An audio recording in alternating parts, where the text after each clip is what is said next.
over southern England at that time. Another theory points to a more earthly explanation.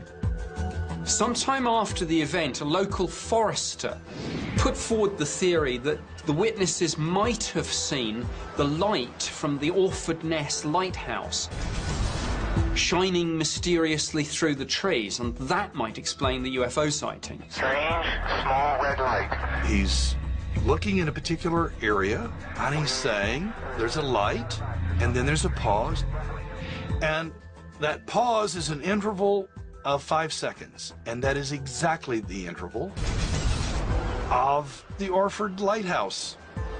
Holt insists he was well aware of the location of the lighthouse. The lighthouse is over there, about 30 degrees off from where I'm standing in a small notch in the hill. At that time, you could see the lighthouse because the trees had not grown up as much as they are now. There's no way that the lighthouse could explain all the different things that have been reported. Here you've got a senior military officer with an incredibly high security clearance, a track record of military service for his country. This guy, in terms of witnesses, is as good as you can get. Other witnesses at the site report seeing unusual burn marks on trees and indentations in the ground where the alleged UFO landed. But skeptics argue there are more reasonable explanations for these findings. Burn marks on the pine trees were blazes with an axe and were oozing rosin. The landing marks were rabbit diggings.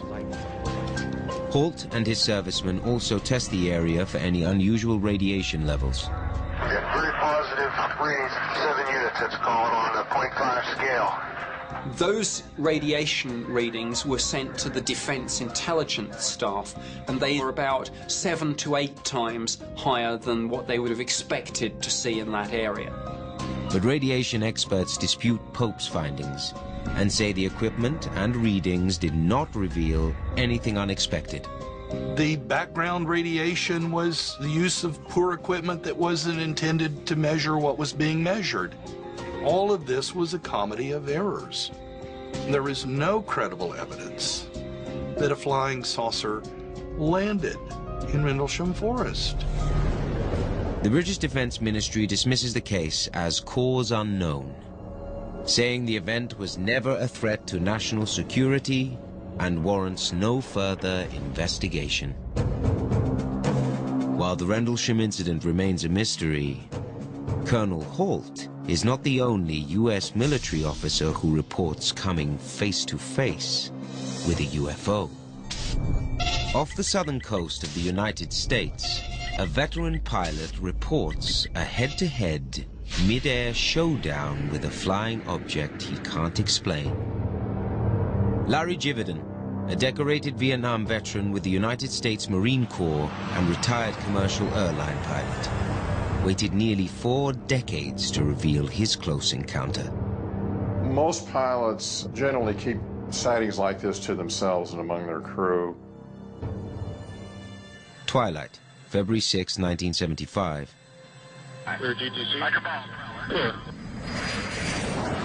Jividan takes off from the Naval Air Station in Pensacola, Florida. He's captain of a training flight with 5 other pilots on board. That night was very smooth at 33,000 feet, which was our cruising altitude for the training flight. Sky above us was very clear. A quiet flight until just before landing. The approach back into the Naval Air Station at Pensacola, the student in the right seat of the airplane spotted a red light off at the 1 o'clock position pacing our airplane. The terminology he used was, "Sir, we have traffic at 1 o'clock." And I looked, yet there he is. It was clearly a red object, totally round with sharply defined edges, was not pulsating, was solid. Jividan reportedly contacts the air traffic controller to ask if other aircraft are in the area. He said, "You are the only airplane up there tonight on my scope." He requests permission to approach the object. The radar controller cleared me to do what I wanted, and the terminology they use is cleared as requested. So he maneuvers his plane to investigate the craft. So as I turned towards the red light suddenly moved at a very high rate of speed. It made a longitudinal move, not like an airplane moves. At that point, I knew that we were not dealing with an airplane. I really didn't know what we were dealing with.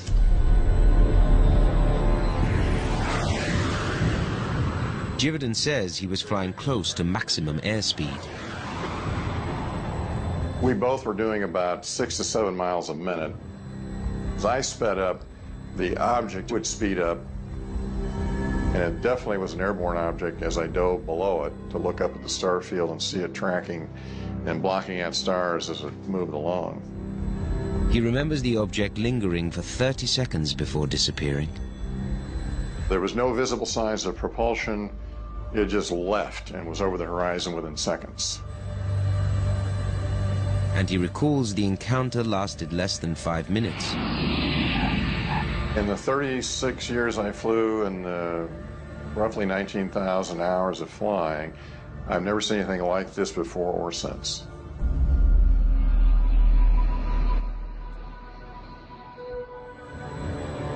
Jividan's in-flight encounter with a UFO is rare, but thousands have reported seeing strange flying objects from the ground. Deciphering these unexplainable flying objects is the mission of filmmaker Doug Trumbull.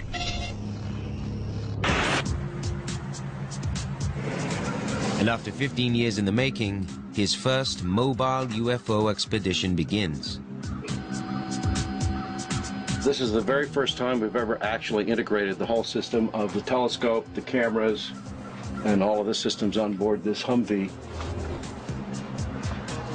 As soon as I get some signals from these cameras, they'll be coming up a wide field camera here, and then the narrow field camera here. These are both going to be night vision cameras. Trumbull's UFO hunting gear is now up and running. Anything that moves in the sky, we should be able to see. He and his team must wait until nightfall to survey the skies for signs of extraterrestrial life. Most of the activity happens at like 3 or 4 in the morning. There are very few people up at that point of time. And so I've heard reports that that's the highest level of aerial activity that you might see. Okay, I'm gonna get out of here. I'm gonna go over and see if I can get a shot of the sky with the stars. First, they test the standalone wide-angle lens camera aimed straight up. This is the all-sky camera. There's a fisheye up here, super high-sensitivity CCD camera. It's downloading into this computer. Okay, that's a 3-second exposure. Then Trumbull puts his telescopic cameras and tracking system through their paces. I'm trying to calibrate the whole thing. I can aim one of my telescopes at the sky and see hundreds of satellites. And while I'm looking at satellites going by, I can see all the stars and all the constellations. And I can also see hundreds of meteorites just flying through the shot all the time, like fireflies. And it's stuff that's invisible to our naked eye. His tracking gear quickly pinpoints a perfect test subject, a high-flying plane in the night sky. See all 4 engines. Strobe lights, wingtip lights. Big bright star goes by. We are seeing a little bit of contrail off the engines. Really tracking very smoothly. Before the test's complete, he spots a flying object he can't identify. Oh, that really weird ball of light. Zoom in the frame at once. Holy sh! That's great. We just lucked out.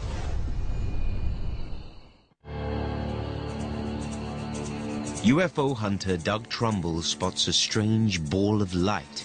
It could be what he's searching for. Oh, that's a really weird thing. Kind of green, blue, soft ball of light. Just looks really weird. It's not going anywhere. As the tracking system locks onto it, he tries to figure out if it's a UFO.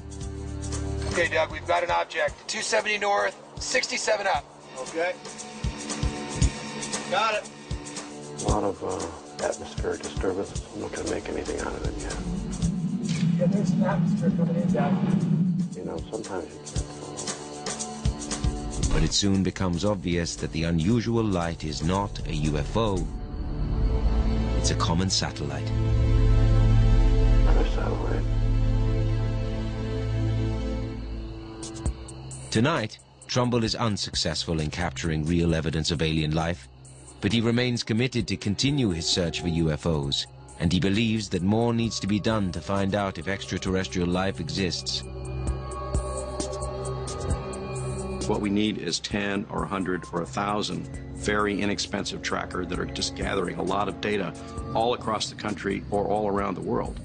Looking at the sky automatically, day and night, that should all come into a central data processing center. If there are otherworldly beings out there, Trumbull is determined to find them. The ultimate goal for me is I'd like to know, is there life in the universe? And where do we as human beings fit into the cosmic web of life? You know, that's the big question. While scientists and ufologists debate claims that aliens have visited Earth, Trumbull is not the only one who believes that the sheer size of the universe makes it likely that we are not alone. As an astronomer, I find it incredibly plausible, if not inevitable, that there's life in the universe everywhere. Scientists have created a mathematical formula called Drake's equation to calculate the probability of finding other advanced civilizations in our galaxy. The final number that comes out of Drake's equation is how many advanced civilizations exist today. Unfortunately, although we understand the astronomical factors really well, the biological factors that lead to intelligent civilizations is mostly guesswork based on only Earth as the example. And so that's why there can be one civilization in the Milky Way, which is us, or there could be thousands. We don't really know how to get at the right estimate. Skeptics say that even if there is intelligent life somewhere in the universe, the chances of aliens actually visiting Earth are close to zero. They argue that the distances are too far, the journey too long.